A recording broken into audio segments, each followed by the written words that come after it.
Okay, I think we can go ahead and get started for this respective bit belated video to chronicle the last several months of me reading books, and there's really only 10 titles to cover in this video over the course of about 3 months, so we're just going to go ahead and dive in. Hi everyone, my name is Rose, also known as TA Summers. Welcome back to my channel. Today's video is going to chronicle my reading wrap up for the months of July 2024 through September 2024. So to kind of like recap a little bit in terms of why this video is a bit belated, I have not done that much reading over the course of like several months. It's really more in recent months that I've gotten back the time to be able to sit down and read and review several of the books that I've been able to pick up.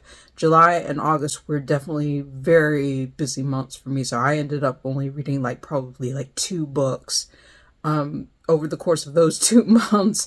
So it didn't really make sense for me to make any kind of videos or anything like that, because I really just didn't have a lot to talk about in terms of what books that I was reading at the time, because I was in the middle of doing other things. Part of it was because I was traveling a lot for family reasons, and also in July I celebrated a birthday with my twin sister, and we went to Toronto, Canada. You can see that video linked in the cards above and in the description down below if you want to travel vlog for that. Originally, it was supposed to have a walkthrough of the bookstore, which is Indigo Bookstore in Toronto, Canada, located in Eaton Center, but unfortunately I lost the footage for it, so I couldn't highlight it in that particular video, but I did do a book haul for what I was able to pick up, and you can see that also linked in the cards above and the description down below if you missed it. The other thing is that I was doing a lot of gaming between July and August as well. I was able to get partially through Final Fantasy VII Rebirth, and I was also able to do a full run through of Shin Megami Tensei 5 Vengeance. So basically I played through the original run. I already had owned the previous version of that on the Nintendo Switch, so I bought a copy of Vengeance on for the PS5, and so I definitely went through and played through the base level game without all the enhancements and things like that. And I told myself, okay, I want to get through that and then try out the new content once I'm done with that original run. So basically I've been gaming and traveling. That is the extent of things in terms of what I've been doing over the past several months other than reading. So that's definitely eaten into my reading time. But I'm happy to say that for the month of September, it felt more like a typical reading month for me, because I read a lot more books, and even in October, by the time this video goes up, it'll already be October.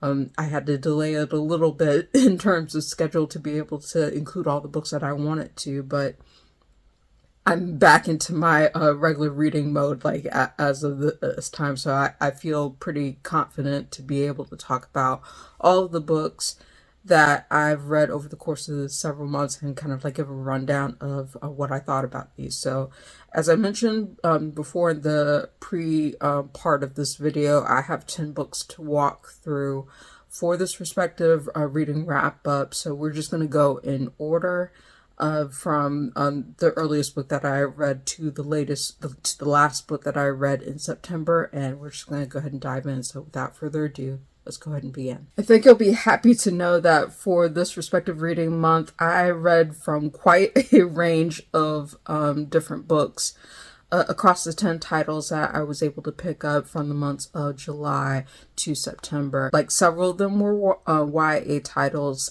several of them were middle grade, some of them were picture books, and then there was one nonfiction book that I thought was pretty stellar in terms of being able to pick it up, that I don't know if I'm going to be able to do it justice because of how much it delves into in terms of information, but we'll get to that when we get to that. So definitely a range of books that I was able to pick up through the months of July and September.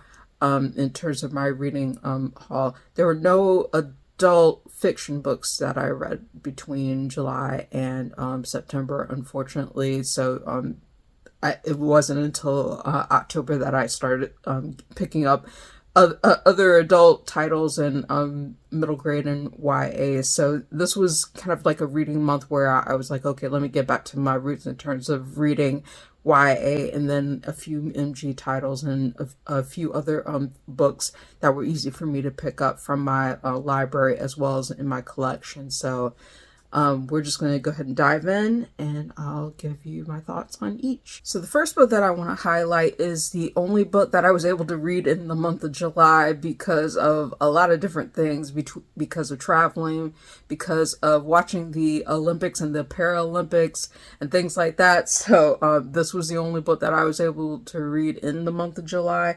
This is a middle grade title which consists of a number of a series of stories within a story. So it was a very interesting collection of short stories within one collective story that makes sense if you know the premise of it. This is Tales to Keep You Up at Night by Dan Poblocki, which is illustrated by Marie Bergerton, and you can see the cover up here for your reference. This is a book about a girl named Amelia who comes across a mysterious book in her attic as she's helping to clean out materials. Her grandmother is missing and has been missing for quite some time, and no one knows where she is. So Amelia is going through a bunch of stuff, and she finds this book of scary stories and things like that. And she thinks it's an old library book, so she goes to her local library to try to return it. And they say, well, it's not exactly like our library book, but she decides to start reading the stories from within it. And it's a range of different scary stories that range in intensity from mild to very, very, very creepy in terms of things. And the best way that I can say in terms of the types of stories that are in here are kind of like akin to scary stories to tell in the dark, as well as goosebumps type stories. There's a story about a kid who doesn't want to eat his peas and ends up being stopped by a monster. There's another story here that's also about, I believe, a baby witch who is on a vengeful streak, and it is summoned by inadvertently by a group of girls. And then there's one particular story that's in that takes place in the 1970s, where a family is inside a mansion house and it is overrun with vines, and essentially the vines start consuming the house. And I think that one was called The Volunteers, if I remember. That was one of my favorites from that particular set of stories. I really enjoyed this collection of scary stories within a story, and you get to see how the more Amelia reads into these stories, the how it links into her current experience, and how it ends up endangering her as well as her little brother in the process in terms of things, because this book is cursed and it has a lot of different things involved with it. So it was a very interesting collection of stories.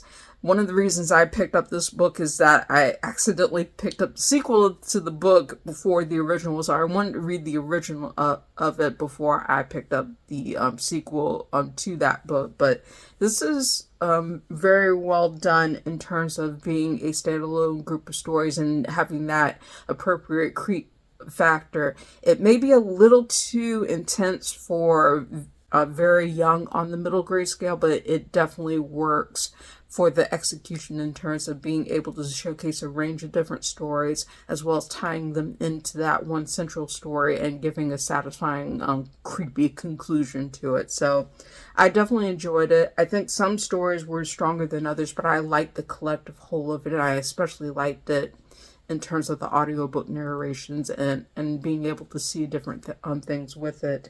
So I would say that Tales to Keep You Up at Night by Dan Poblocki and illustrated by Marie Bergerton was a strong 4 out of 5 star read for me. So that's Tales to Keep You Up at Night by Dan Poblocki and Marie Bridgerton. 4 out of 5 stars. Strongly recommended. Wonderful middle grade collection of scary stories. So the next book that I want to highlight is YA, and I get to talk about one of my favorite YA authors, Jaden Reynolds. This was his very first book, and at first I thought, I did read this book, but I didn't remember what the ending of it was, and then I realized I read part of it from checking it out at my local library, and I never finished the final part of the book, so it was not marked on my Goodreads list. So technically I read most of it, but I didn't finish the last part of it. So I was like, okay, I'm definitely going to pick up this book and give it a review, because it was, I believe, Jaden Reynolds' first YA offering, and it's definitely gotten a lot of praise in terms of what the story that it chooses to tell. This is When I Was the Greatest by Jaden Reynolds. This is a story that tells of the friendship between 3 boys, but it's told primarily through the eyes of one, Ali, who is a 15-year-old kid, is essentially telling the story of him and his friends, showcasing this coming of age and their respective friendship living in the same neighborhood. You get to learn more about Ali as he is both a boxer as well as hanging out with his best friends, Needles and Noodles. And it's interesting in terms of being able to get to know these 3 boys living in the same neighborhood, and essentially like the interactions and the personalities that they have living in the same neighborhood and dealing with a lot of different growing pains. But it's interesting also to hear how they get their respective nicknames in terms of things like even Needles is a boy who is a black boy with Tourette's syndrome, which I thought was very accurately described in terms of the different nuances and what he has, how he chooses to cope with certain outbursts and things like that, and like how the community rallies around him in terms of being able to support him and things like that in the spectrum of the story. But for When I Was the Greatest, there is one central conflict that happens, like even outside of the slice of life aspects of it, in terms of being able to get to know the characters. You see Ali, Needles and Noodles, who are invited to a very big party, a party that, technically speaking, they're not supposed to be going to, but they're invited anyway. And so they're like, oh, we're going to get ready for it, and we're going to go for it in terms of the neighborhood party. But there are things that happen at that party that transpire, which involves a lot of hurt and a lot of trouble for the 3 boys, and you see how they cope with the aftermath of that and how that challenges their friendship in terms of things. And I thought it was a wonderful coming of age tale, friendship tale. You really get to know all 3 of the boys. You get to know their ups and downs in terms of what happens before the party as well as after the party and how they cope with that. And I thought that it was also very funny, very true to the character's voice in terms of Ali being able to talk about the people in his neighborhood, his friends, being able to talk about the different emotions he feels in terms of things that happen.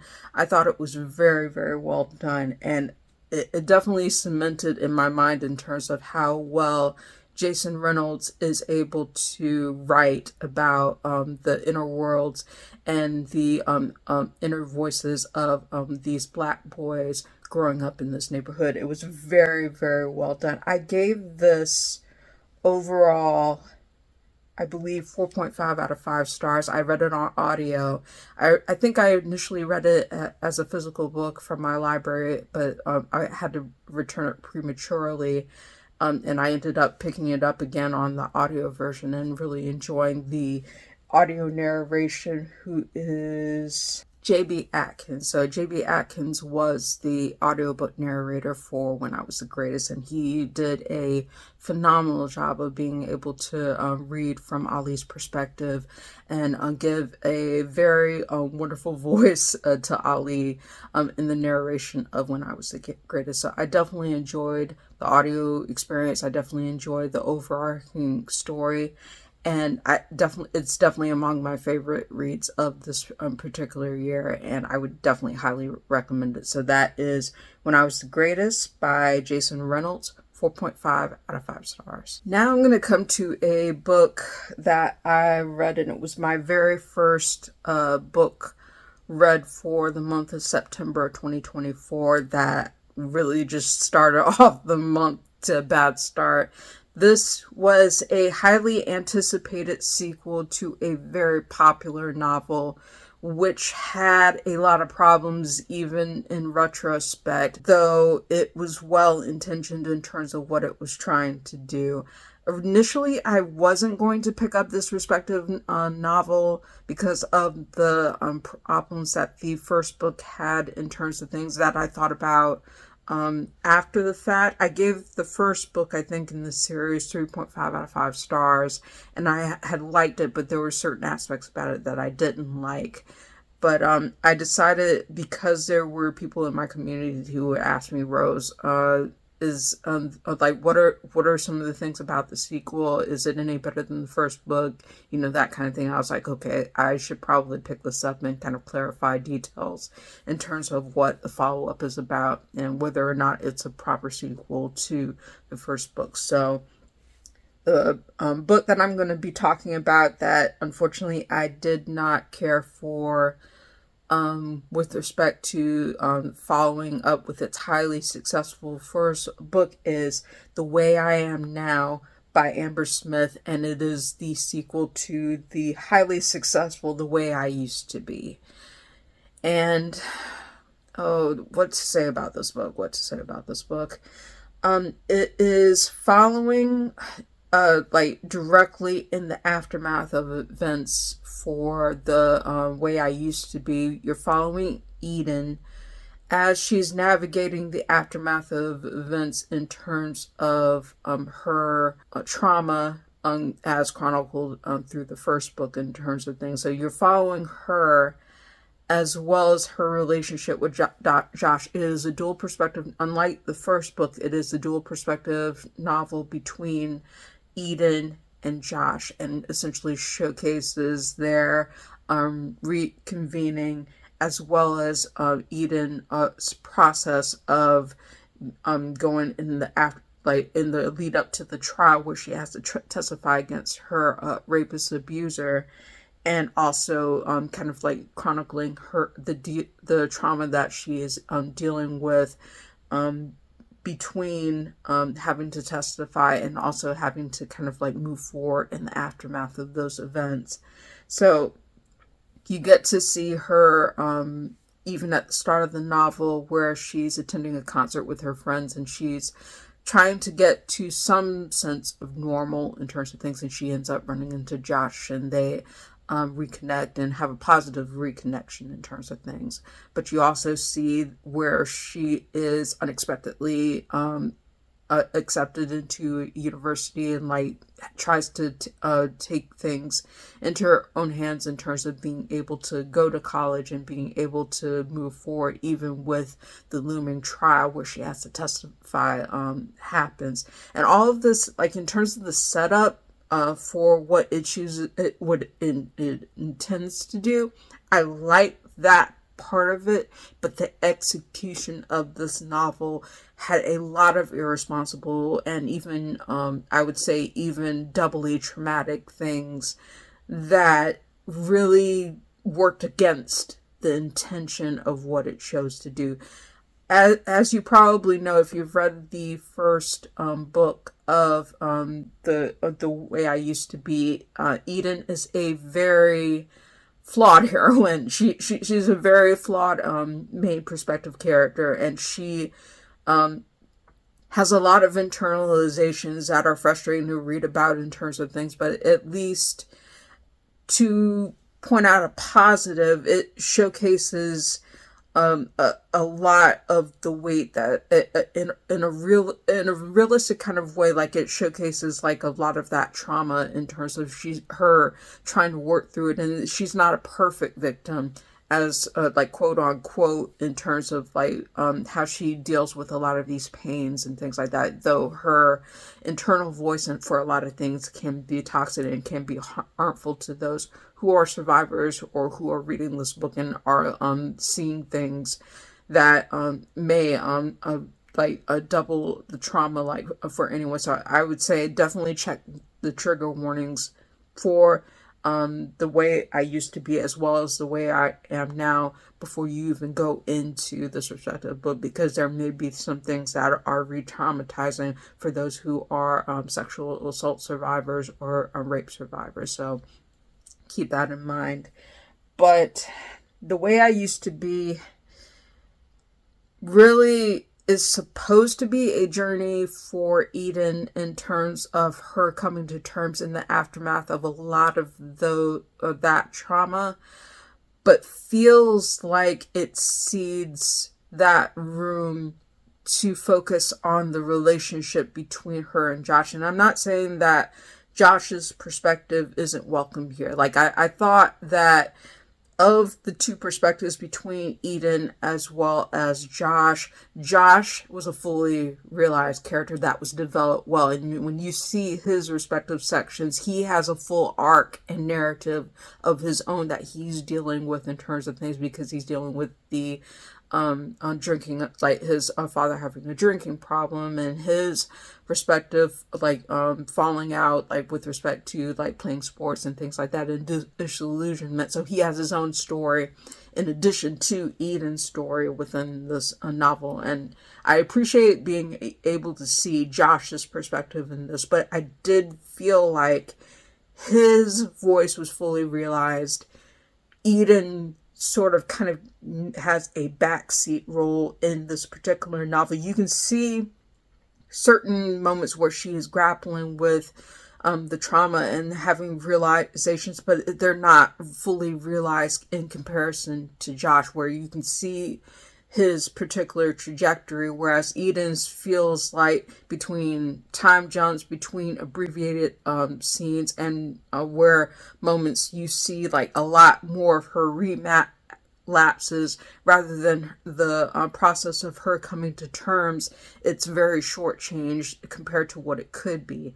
And then there was one particular part of this book that I was very troubled by in terms of what Eden chooses to do with that, which has to do with sexual consent, that was very unfair to Josh in terms of things. And you understand the perspective of Eden in terms of saying, like, you know, like she can't keep track of a lot of things because she has a lot on her mind and she's dealing with a lot of trauma and stuff like that. But it was very irresponsible in terms of what Eden chooses to do and doesn't tell Josh, and it's a matter of consent, and he gets upset, and that ends up being the third act breakup to them in terms of their respective relationship in this novel before they reconvene towards the end. And I thought that not only was it a stilted presentation of that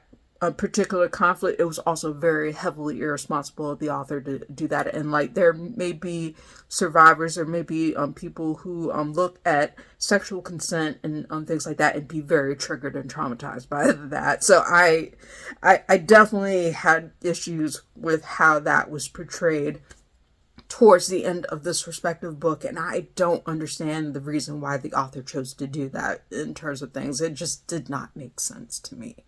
But considering the inconsistencies and the way that certain things were handled with respect to the way I am now, I gave this a total of 2.5 out of 5 stars for The Way I Am Now by Amber Smith. It was a disappointing follow-up to The Way I Used to Be, And I think there may be people who pick up this book and and expect a certain story and don't get the story that they want out of this, in terms of being able to see a showcase of Eden actually having a coming to terms and being able to have a fully realized story. I think Josh's perspective is fully realized. I don't think Eden's story was fully realized and done justice in this respective sequel. So I'm going to say just be aware of some pretty heavy trigger warnings with respect to this novel, and try not to have a lot of high expectations of it. If you did enjoy the way I used to be, just be prepared. It may disappoint you in terms of if you're expecting a fully realized journey for Eden in this respective novel. There are moments where I do think that Eden and Josh's romance are sweet, and being able to to showcase certain realistic challenges that the two of them have as a couple in the aftermath of Eden's trauma, and the duration of her trying to work through several issues. But I think some of the ways that it chose to illustrate that were irresponsible and even triggering in a very different way. So that is The Way I Am Now, which is the sequel to The Way I Used to Be by Amber Smith. I gave this 2.5 out of 5 stars, and I would say that 2.5 out of 5 stars, the reason I rate it like that is because I did like the audiobook version. I like the audiobook narrations for both narrators, but I think the story in itself was disappointing. I'm going to go very quickly with these next two books because they're both by the same author and they're actually children's picture books. So I definitely flew through both of these, and I would highly recommend them if you're into children's picture books. These particular books are written in verse and feature heavily illustrated designs meant to spark the imagination of children. So I'll just go through them very quickly. The first one that I read was How to Read a Book by Kwame Alexander, which is also illustrated by Melissa Sweet. This was a very cute audiobook as well, and it was narrated by the author as well, Kwame Alexander. Basically illustrating to children, how do you read a book, and having a lot of really cool and sweet imagery within the verses. And I really enjoyed being able to see the different pairs of artwork along with the different verses and being able to read through it. It didn't take me very long to read How to Read a Book, and I thought it was very well done for what it intended to do. I gave this 4 out of 5 stars. I thought it was well done. The other book that is also by Kwame Alexander, and it was co-written with Deanna Nikado and illustrated by Melissa Sweet, is How to Write a Poem. And this one I definitely wanted to pick up because I definitely like being able to see the mixed media illustrations and the powerful imagery for instruction and inspiration for teaching children how to write a poem and being inspired and that kind of thing. It was really cool. So, I also gave this 4 out of 5 stars. I thought it was very well done and very quick read. I think kids who pick this up will enjoy it for what it offers in terms of the mixed media illustrations, as well as the reading of it by the author Kwame Alexander. So it was fun. It was fun to be able to read both of these picture books and be able to hear it both on audio and being able to see the illustrations for it. So I'm glad I was able to pick both of those up. I may have only given this next YA book 4 out of 5 stars, but I would definitely count it as one of my favorite reads for this year because I was not expecting how well this debut YA novel landed. It is published by MTV Books. I had relatively few qualms about it in terms of things with respect to some of the dated references. Some of them will land well with teen audiences. Some of them may not because of how old like the references are, but I think it got away with being able to like do those things because like some of the references were made intimate within the respective novel, and then also I think it was able to showcase its respective themes very, very well, to a point where like even long after I put the book down, I was thinking about how well it chose to showcase its respective topics. So this particular book is a YA contemporary. Yeah, I would call it a romance because it does showcase a successful relationship, but you could say that this is also a drama as well. This is How to Lose a Best Friend by Jordan K. Casomar. And this is the author's debut book that I read as soon as it was on the day that it was released, and I'm very, very happy that I was able to pick this up. It was an unexpected pickup. I saw that one of the Twitter accounts that I follow had released like in terms of like highlighting marginalized authors and marginalized authors' works, and this was a recommendation. I was like, oh, this looks interesting, and I even like the cover that you see here in terms of how well it was done. This is the dual perspective story of Imogen and Zeke, two lifelong best friends who are in high school. Imogen is 15, about to turn 16, and Zeke has had a crush on Imogen for the longest time and is waiting for her to turn 16 at her to be able to formally ask her out. And then the whole school kind of knows that Zeke likes Imogen, though Imogen herself is kind of dreading this particular moment because she knows that she doesn't feel the way about Zeke that he does about her, and she makes the mistake of kissing him for the first time since they were like 9 years old and feeling no kind of spark or connection with him. And so she's kind of like grappling and dreading like this particular party that's supposed to be thrown in her honor, because she tells Zeke, hey, like if I do want something for my birthday, I do want a party, and being able to celebrate like, you know, my birthday, like since it's the milestone birthday. So they there's a lot that happens before the party in terms of Imogen and Zeke kind of like having that moment of reckoning. There is a new kid that moves into the neighborhood, into the school, and Imogen ends up falling for this new kid like head over heels. Like she can't stop thinking about him. They have a good rapport and things like that. And so they definitely kick it off in a way that Imogen doesn't have the same kind of feelings like for him as for Zeke as she does for the new kid. And you can tell that Zeke kind of picks up on it a little bit, but he's kind of just like, no, I'm just going to keep on going and say, like, you know, I'm going to make sure that Imogen knows how I feel about her and stuff like that. And you see their friend group kind of like look at this situation in terms of things. One of my favorite side characters is Manny, who is the best friend to Zeke and also is part of the friend group with Imogen. And he kind of like tries to tell Zeke, like, bruh, I don't think it's a good idea for you to do this big confession thing at Imogen's party in terms of things, but Zeke's not hearing it.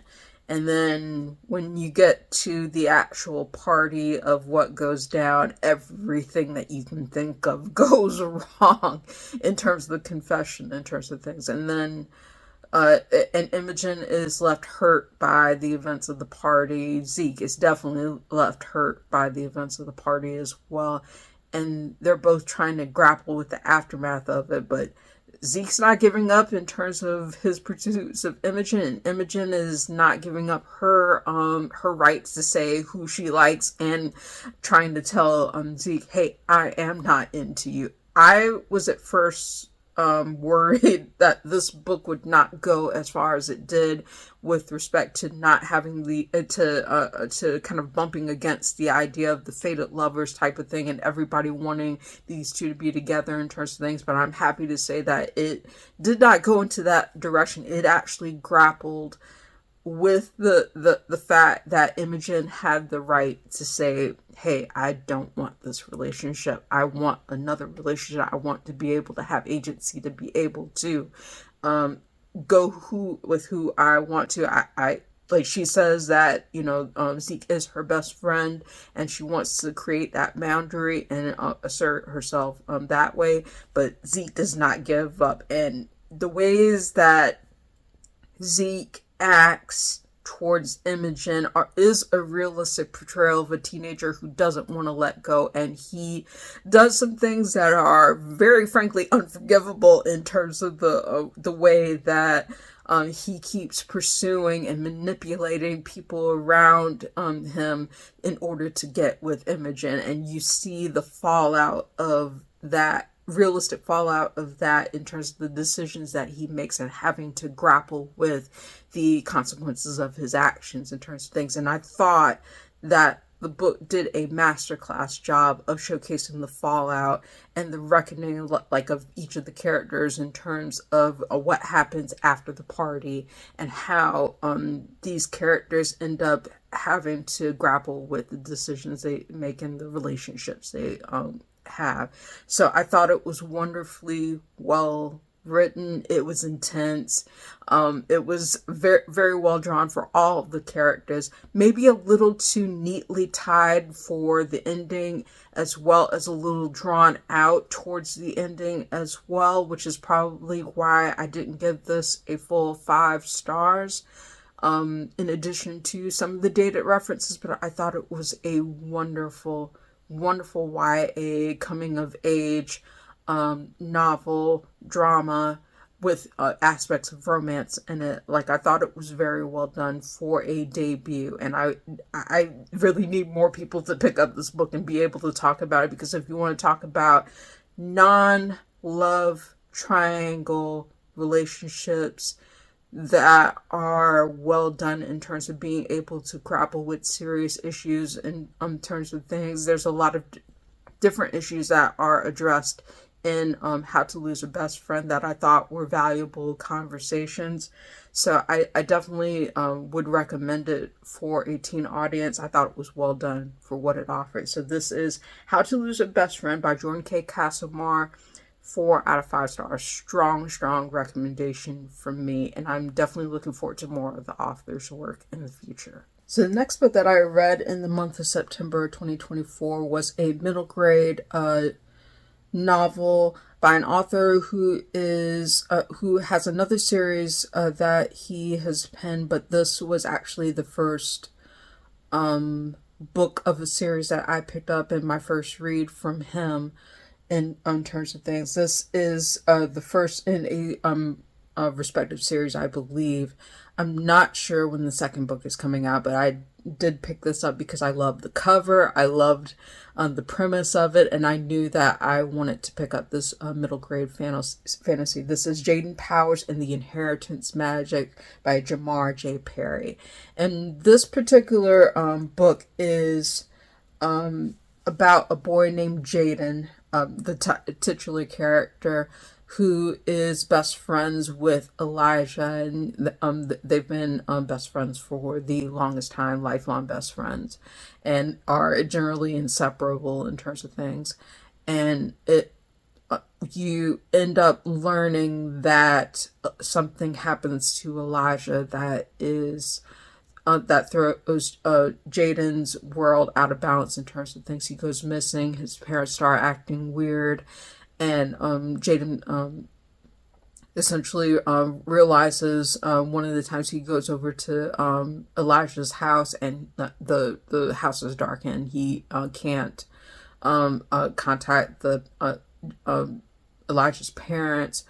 or play with Elijah or things like that. And then it ends up being that Elijah's parents come to Jaden's house and tell him some terrible news. I'm not going to spoil it for anyone who wants to pick up this respective middle grade novel, but it is a realistic portrayal of a young 7th grade kid who ends up suddenly grappling with the loss of his best friend and trying to realistically deal with the grief of that.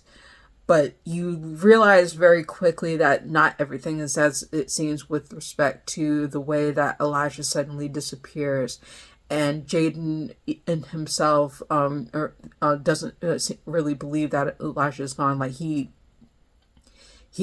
kind of like goes back and forth between thinking, is he really gone? Is my best friend really gone? Is he not? And more events happen in terms of Jaden suddenly becoming able to wield magic per finding something in Elijah's room and going into the car with his parents and leaving Elijah's place and realizing this power that comes out of him suddenly causes them to get into a car accident. And Jaden's trying to grapple with, wait, what just happened? Why do I have magic? Why did this burst of magic just come out of my chest all of a sudden? And then Jaden ends up being visited by the headmaster of a secret magic school that he realizes that Elijah was once at before he disappeared from the school as well, in terms of being at this magic school and training like to use powers and things like that. So Jaden ends up pulling double duty at this respective magic school instead of going to the school that he was originally going to go to, whereas Elijah was going to go to a separate school in terms of things before he disappeared.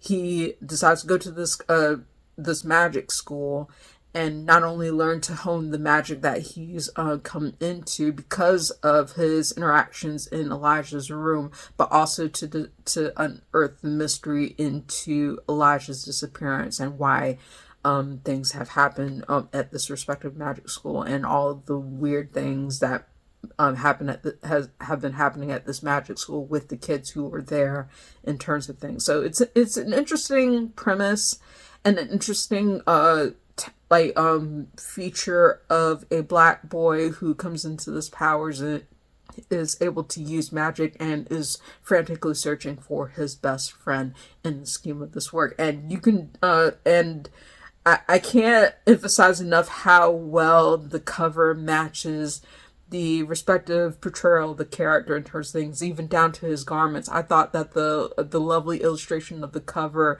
as well as being able to evoke the sense of wonder and the sense of magic that is contained in this novel, is done very well. I do think, with respect to Jaden Powers and the inheritance magic, certain things could have been developed a little bit more in terms of being able to showcase the secondary characters a little bit more, but there's no denying how strong the drawing of Jaden's character, as well as his dedication and his friendship with Elijah, is through this respective novel, as well as being able to come to terms with the grief aspect, is done very well in this novel. I thought it was, I really enjoyed the journey. I do think that there were certain things that could have been developed a little bit more, but I did enjoy the overarching journey of it. I gave this, I believe, 4 out of 5 stars, if I remember correctly. Yeah, I gave Jaden Powers and the Inheritance Magic by Jamar J. Perry 4 out of 5 stars. I definitely would recommend it if you do like middle grade magic stories where you have a strongly assertive black boy character, like being able to wield magic and doing everything possible that he can to find his best friend and navigate this magic school environment. It is a strong read, and I'm looking forward to being able to read more books from Jamar J. Perry in the future. So this was definitely a good introduction to his work. and being able to see where to go from there. So this is Jaden Powers and the Inheritance Magic by Jamar J. Perry. 4 out of 5 stars for middle grade fantasy, and I really enjoyed it. Now we get to one of my favorite reads for the month of September, as well as probably one of my favorite reads overall for this respective year. This is a YA contemporary that was done so well and very timely for the heavy subject matter that it covers. This book Will Not Burn, Samira Ahmed. And I gave this book 5 out of 5 stars, no question. It was just done so well about a Indian American Muslim girl whose family life is upended during her senior year. At the beginning of this book, Noor Khan, who is the main character, is grappling with a very major life change in the fact that her father suddenly leaves her mother, and they go through the process of divorce, and it's a very traumatizing event for her mother, her sister, and herself. And considering the fact that her father leaves so abruptly, and this isn't a spoiler because it's part of the premise of the book, it sets the trajectory of the events to come with respect to the book. So Noor, who is a high school senior, has to finish out her senior year in a small town compared to the big city of Chicago, where she used to be with her mother, father, and sister before the divorce. And Noor realizes that she is in a very small-minded town, very conservative town, where one of the major events that is going on with respect to the new environment that she's in and the high school that she's in is incidences of book banning. And so Noor, wanting something to be able to connect to and wanting something to be able to do something, she decides to get be an advocate of reading banned books and things like that, while navigating the relationships that she makes at the high school in terms of things. And at first, Noor's efforts are, generally well received in terms of like her being able to pick up books that are being challenged and being able to have like read-ins at the courtyard at her school. And then when that gets sidelined, she's able to do it outside of school in terms of things highlighting a lot of different books that she's able to pick up by marginalized LGBTQ authors who are being banned at her school. But you quickly see that Noor's efforts are rebuked and not so subtly punished by the administration of her school. And that gets her on the other end of a lot of backlash and racist attacks and abuse by not only administration and people who are part of her community, but also members of the student body who realize that who are inadvertently being punished in terms of revoking certain senior privileges and things like that because of the students taking part in these banned book readings and things like that. And Noor has to navigate these racist attacks while also navigating like some of her relationships. She's interested in a boy who is whose father is the lead of banning the efforts to ban these marginalized books. And you have her also pining for a boy who shares her identity and she really cares for. So it's kind of a combination of a book where it's a contemporary, where you see a romance blooming, but you also see some of the very real and very timely major issue things that she has to deal with in terms of the drama that happens at her school. And I really appreciated how realistic this particular book was in terms of highlighting the book banning issue from the perspective of an Indian American Muslim teen girl, especially with respect to not only using actual banned books that are currently being banned. Jason Reynolds is mentioned. Several different authors are mentioned in terms of the actual books that are being banned in across the United States in terms of teen fiction and non-fiction, because of the fact that they feature marginalized and LGBTQ authors. And Noor also has to navigate the rift of what her efforts have led to in terms of things, and also the internal conflict that it causes with respect to her relationship with her mother and her sister, because of the unwanted attention and the racist attacks and other things that she has to navigate. And you ask yourself, as you're watching Noor, who has a very strongly assertive voice throughout this book, is she going to be okay? Are things going to work out okay for her? And I was happy for how it resolved in the end, in terms of being able to see the progressive ways of her relationships, as well as her efforts, that she does not back down, that she sticks to her principles, and she has people who are supporting her through all of these different trials and tribulations throughout the book. I adore this book. I thought it was very well written, very well done. Samira Ahmed did a wonderful job of being able to bring Noor's voice to the forefront, and being able to bring these issues to the forefront. And you can tell that this was well researched, well presented, and just does a phenomenal job of being able to debunk a lot of the reasons that these books are being banned, and what the challenges are, and like being able to play that out realistically within a fictional story, but making it very real. So I thought this was wonderful. This book, Will Not Burn, by Samira Ahmed, 5 out of 5 stars. I really enjoyed the audiobook. I really enjoyed the read.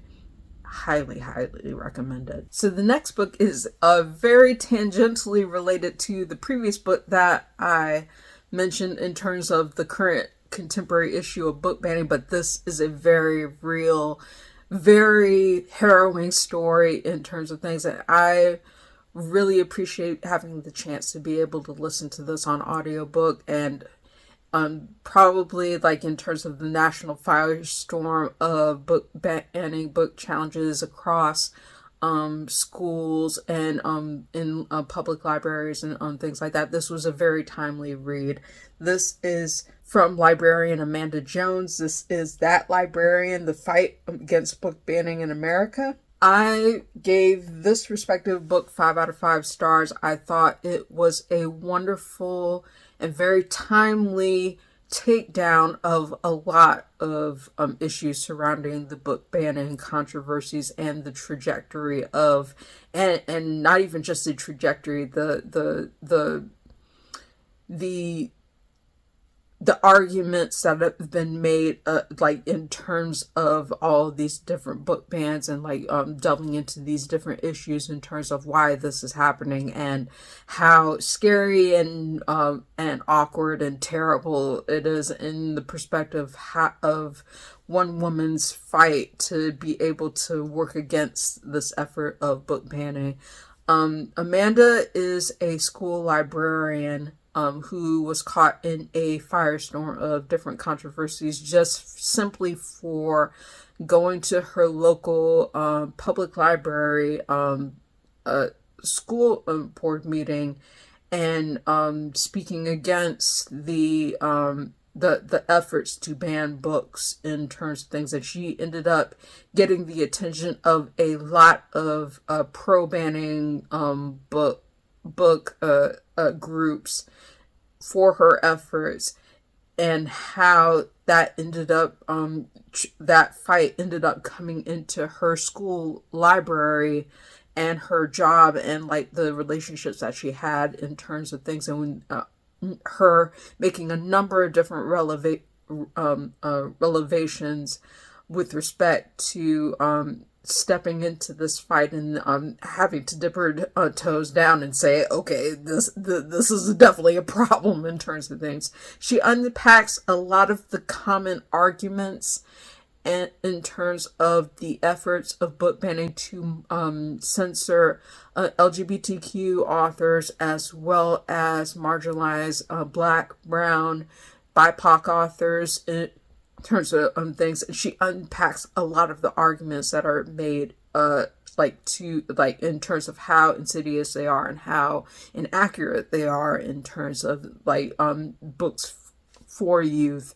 And I think she does a phenomenal job of being able to make personal arguments in terms of where she's talking about her experience and talking about her fight in this, and like how it was taken to a point of like being way beyond boundary, like in terms of violations for things, in terms of her making the efforts to being able to make this fight and fight for children's and young adult literature, and say, hey, this should not be happening. This should not be happening in our public libraries. This should not be happening in our schools, in terms of these outside groups who are misrepresenting books by LGBTQ authors as well as BIPOC authors. She takes down a lot of the common arguments and things like that, and I really appreciate her being able to be a voice, a very clear and concise voice, defending the need for like so many of these authors and these books making the difference in the lives of children and teenagers in terms of America's youth, and being able to say, hey, we need to take a look at this because this is important, and these groups who are trying to ban literature like for our kids and history, for accurate portrayals of history for our kids, is a problem in terms of like how the censorship has made waves and ripples and is becoming a problem in America. So I really appreciated her honesty, her elucidation in terms of this issue, and I really am thankful that I had the opportunity to be able to read this. I gave this 5 out of 5 stars. I listened to the audiobook. I thought it was a very well done takedown. She even mentions Kelly Jensen, who has been leading the fight against book banning and illustrating like how serious of an issue this is in terms of things. Like I really appreciate that she really just dug into a lot of unpacking and debunking a lot of the stereotypes and also the arguments that are being made in support of fighting against these book bans. So this is that Librarian, the fight against book banning in America. 5 out of 5 stars. I enjoyed it, and I definitely would recommend it. And now we get to the last book in this respective book reading wrap up for the month of September 2024. I almost wish that I had waited a little bit, so this would have been part of my spooky October reading, but it was timely. I'm glad that I was able to pick this up, and I think I was not expecting this book to be as brilliant as it was. I think it does very well with YA horror in a way that is very specific to where it's located. The author is Canadian, so this takes place in Canada, and it's from the perspective of a Black teenager who is in a well-to-do family in terms of things, and you can tell since her mom is a headmaster and of a private school in terms of things, and like the collective like her the family that she comes from, you can tell that this is an interesting story in terms of family secrets and like the different layers that are in it. But this is, I think, one of the first books that I've read by Liselle Sambury. It's it's the only one that I've been able to review on the channel and read through in full. So I definitely am planning to read more from Liselle Sambury in the future, but this was one that impressed me. This is Tender Beast by Liselle Sambury. This is very, very creepy, definitely heed the trigger warnings because it's not an easy read, and it definitely delves into YA horror in a way that I think is definitely different than very many titles that I've read in YA horror. I really enjoyed it. Like, I gave this book 4 out of 5 stars. The story itself is written in a kind of a dual perspective, but the primary perspective is from the protagonist, a high school girl named Sunny, who is dealing with the aftermath of her mother's death, unexpected death at that. And in the aftermath of Sunny's mother's death, which leaves behind her siblings as well as their father, she is left with a note saying, "Take care of her brother Dom." Now, Dom, to say very interestingly, is considered the odd one out of the family because he is accused of murdering a girl and is out on probation in terms of the being linked to this respected crime. So he is kind of an outcast and kind of like shunned by the family for a number of different reasons in terms of things. And like Sunny is tasked with having to take care of Dom in terms of things. She's the only one who really talks to him after he is released. And after a series of mysterious events in terms of things that happen with his former girlfriend who was found dead, and he's implicated in crime, though they're still actively investigating whether or not he did it or he didn't do it. Dom says he didn't do it, and Sunny tries to believe him, but she has her doubts in terms of how Dom behaves. And you end up unpacking a lot of family secrets in the spectrum of Tender Beasts in terms of what Sunny ends up uncovering as more mysterious events and mysterious deaths happen in the spectrum of the school. And Dom ends up implicated yet again for the death of another student in terms of things where like he's comes across the student's body and his hands are covered in blood, and Sunny has to cover up and say, okay, what actually happened? And Dom can't remember it exactly in terms of why he was found with this dead body in terms of things after being released from being accused of killing his former girlfriend.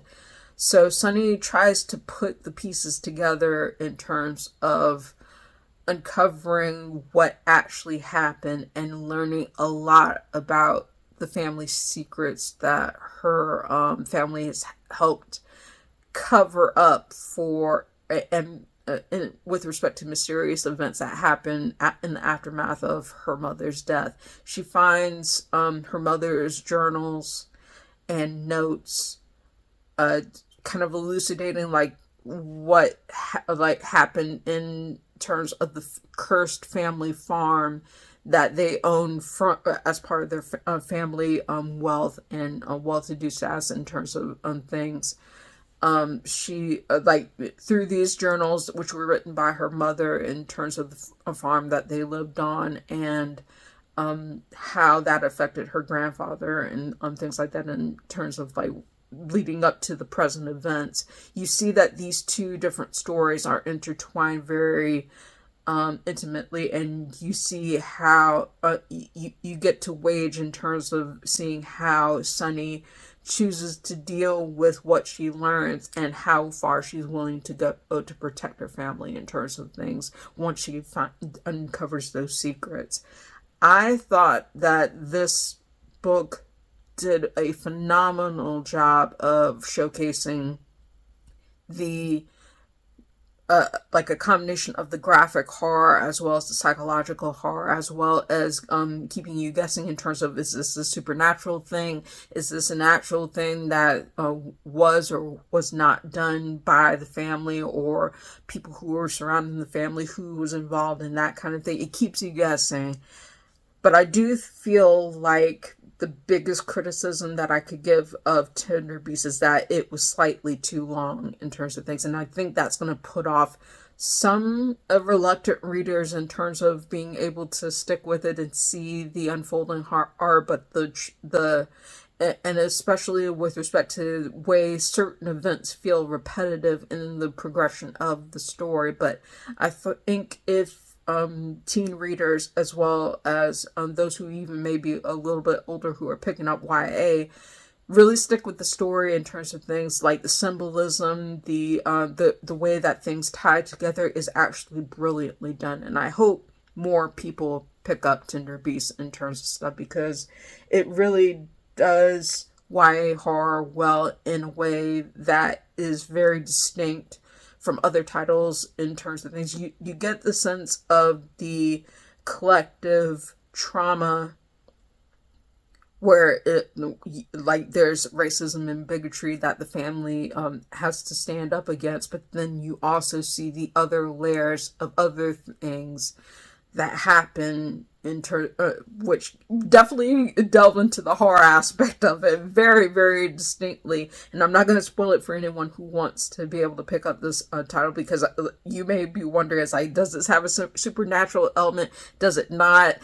I can definitely say that there are definitely things that are a bit out of this worldly with respect to Tender Beast. So I'm not going to say how, but you'll see, in terms of the way that it builds its lore, the way that it ties into the environment of Toronto, Canada, and Canadian culture in terms of things. It's really well done in terms of both establishing place, identity, and being able to also get into the heads of the characters and being able to see this family in terms of what they deal with, what they choose to hide, and secrets that are buried under layers, and even the secrets that are being kept from Sunny by her own relatives in terms of things. So it's definitely a YA horror with a lot of layers to it.